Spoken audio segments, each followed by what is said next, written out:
índios negros eles não tinham alma. Então, logo eles podiam ser escravizados. Até pela questão da raça, da cor também. Então, era uma justificativa essa relação do discurso e do poder, que o discurso tem esse poder. E não era um discurso que era único dos europeus, porque vinha muito o quê? Tinha um rei em Portugal, então era o discurso do Estado monarca, que desejava o quê? Explorar as riquezas dessa terra que havia sido descoberta por eles, entre aspas, que não foi ensinar toda a nossa vida no ensino fundamental, no ensino médio, que o Brasil foi descoberto por Pedro Álvares Cabral. Esse é o discurso do vencido. Aliás, o discurso do vencedor. E o discurso do vencido não era levado em conta. Por quê? Porque já tinham pessoas habitando aqui, que eram os índios. Então, na realidade, quem descobriu o Brasil tinha sido os índios.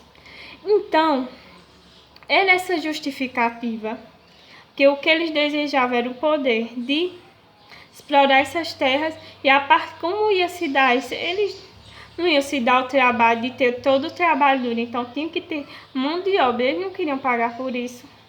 Então eles já colocaram o desejo deles do poder de colocar um fato, entre aspas, que os negros e os índios eles poderiam se escravizados, porque eles não tinham alma. Então era um discurso do rei, do Estado monarca, porque tinha um rei, e também da religião, porque a Igreja Católica também tinha essa visão que o índio e o negro não tinham alma, até por uma interpretação equivocada da Bíblia. Então já fazia uso do saber religioso, do saber, vamos dizer assim, civilizado do europeu, para justificar esse ato que agora, em outra época, nós podemos ver como era uma verdadeira abominação a escravidão de seres humanos, que nós somos iguais, independentemente da cor, da raça, da cultura, da religião.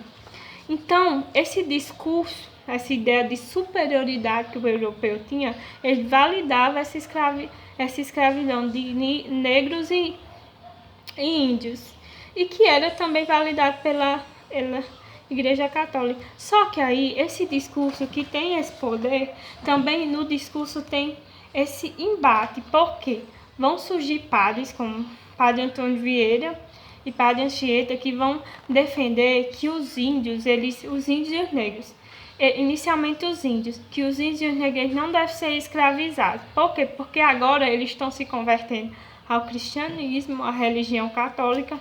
Então agora eles têm alma. Então esse campo de embate, que mesmo que tenha aquele discurso que a igreja apoiava a escravidão, que eles não tinham alma, agora surgem padres católicos defendendo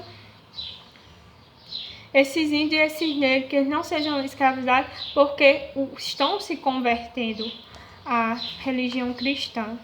É tanto que o nosso país, a maioria dos cristãos são católicos, e quando não são católicos, são cristãos protestantes. Então, tem toda essa consequência desse discurso, da forma como o nosso país ele foi colonizado. Então, tem essa questão que vai ser Foucault que vai tratar sobre essa questão do discurso ele ter um poder, tanto o discurso escrito como o discurso falado. No caso, o discurso dito por um presidente do Brasil que ocupa uma posição, que geralmente esse discurso não é qualquer pessoa. Esse discurso ele é manifestado por uma pessoa que tem uma posição, o presidente, o rei, o papa, os padres, e que é aceito como verdade por um grupo de pessoas, por exemplo, pela classe dominante, pela monarquia, pela aristocracia, pela classe média, pelos ricos, os milionários. É aceito como verdade pela maioria da sociedade. E dentro desse discurso, desse campo do discurso, tem os embates, porque tem também outros discursos que vão de encontro a esse discurso que inicialmente é tido como certo, que foi o caso dos padres. No filme que vocês assistiram, que eu acredito que vocês assistiram, 12 anos de escravidão, vai tratar sobre a história real de Solomon, que ele era um escravo livre, e ele meio que iludiram ele que ele ia trabalhar no circo, ia pagar ele. Só que na realidade pegaram, trancaram ele e venderam ele como um escravo, sendo que ele era livre, ele era um negro, só que ele já tinha conquistado a liberdade dele. Isso vai tratar sobre de uma forma bem sensível, até a gente ver como foi abominável a escravidão. Embora a escravidão no Brasil tenha durado 500 anos e muitas pessoas até não se deem conta das consequências. Quando a gente for pensar, por exemplo,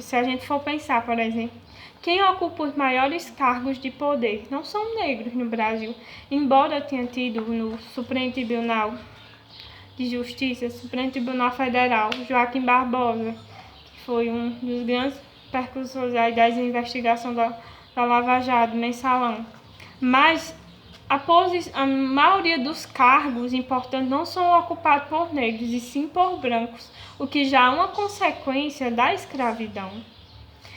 Então, com relação a isso, Foucault vai tratar justamente sobre essa relação do discurso e do poder. Como o discurso ele tem o poder de justificar essas ações, que naquela época eram tidas como certo, mas hoje em dia não é mais, porque o discurso mudou. Hoje a sociedade ela tem outra visão, existem outros discursos. Então fala também sobre Said, que Said ele vai Eduardo Said, tem Michel Foucault, que Foucault vai tratar sobre essa relação do discurso e do poder, e por isso que eu mandei até um vídeo sobre a propaganda da Etna, sobre a questão de investigar a origem da palavra criado mudo, que eu conhecia como mesa de escrivaninha, só que tem também esse nome criado mudo, que vem desde lá da escravidão, que tinham esses escravos que eles ficavam ao pé da cama dos seus senhores, e quando eles chegavam a incomodar os senhores, eles tinham até a língua cortada, então por isso que eles tinham que ficar em silêncio. Então Foucault também vai tratar, dentro dessa relação do discurso, do poder, a questão da verdade. E esse discurso da colonização, que o escravo negro e o índio era tido como algo certo a partir do conhecimento, do saber. E o saber o quê? Saber científico, dentro da ideia do Estado